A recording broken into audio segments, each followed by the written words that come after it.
You have been praised in your handling of the pandemic, and it's interesting to hear you saying you failed in terms of the military. But while there are many Pakistanis who still support you, you're hugely popular, a lot of Pakistanis say, hold on, when you were in government, you were fine with the military. You say none of this stuff has happened before, but you locked up opposition leaders, you locked up journalists, you cracked down on the press, and now you're getting upset that the same is being done to you.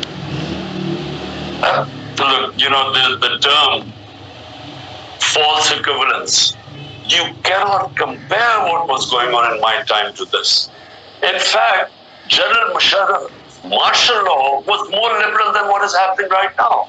I mean, in our time, you can just name me which channel did we close? I mean, which journalists left the country? 4 of our top journalists have left the country. A fifth one wrote a letter to the Supreme Court Chief Justice that his life was in danger. He escaped. He was killed in Kenya. Our best journalist right now, Arshad Sharif, and best Imran Riaz, he's disappeared for 40 days. Yes. I mean, but Chairman, so I'm not going to dispute. I'm not going to dispute what's happening now. I'm very critical of what this government's done. It's not about equivalence, though. It's about that on your watch, you did a lot of these things. Maybe not as badly as the current government, but Reporters Without Borders, for example, they called you a press freedom predator in 2021. They criticized you at the time for threatening, abducting, and torturing journalists. That happened on your watch. Hamid Mir, a very famous Pakistani journalist, he wrote just last month for The Guardian that when you were in office, he wasn't out on air, even though you had once called him a favorite anchor. So the problem is that a lot of this stuff did happen on your watch. You were not a champion of the free press. So people say, hold on, now you're saying it's bad when it happens against you. Firstly, Mehdi, the only time that I found out about a journalist being picked up and disappeared was a guy called Matiullah Jan. The next day I got him back. The problems we had were at the tail end of the war on terror. And the establishment was very worried about any criticism about it. So they were responsible for a few guys who were picked up.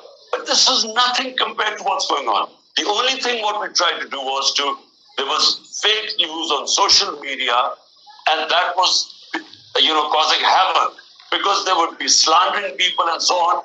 That's the only thing we tried. But when there was opposition from the media, we didn't even bring those laws in. But again, there is no comparison what is happening right now. My name cannot be mentioned on media. Hold on. When you were Prime Minister, Nawaz Sharif's name couldn't be mentioned on air either. That's what your critics would say. You did the same thing to Nawaz Sharif. Not at all. No, look, Nawaz Sharif was convicted by the Supreme Court. He then faked these illnesses and somehow managed to bring out these tests which said he was about to die.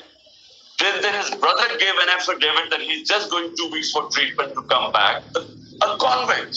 He goes to England and suddenly all illnesses disappear, and then he starts giving lectures to Pakistan. He was a convict. You can't compare what was happening to me. I'm not convicted of anything. But the media couldn't say his name. I'm no fan of Nawaz Sharif. I'm just saying his name couldn't be mentioned on air.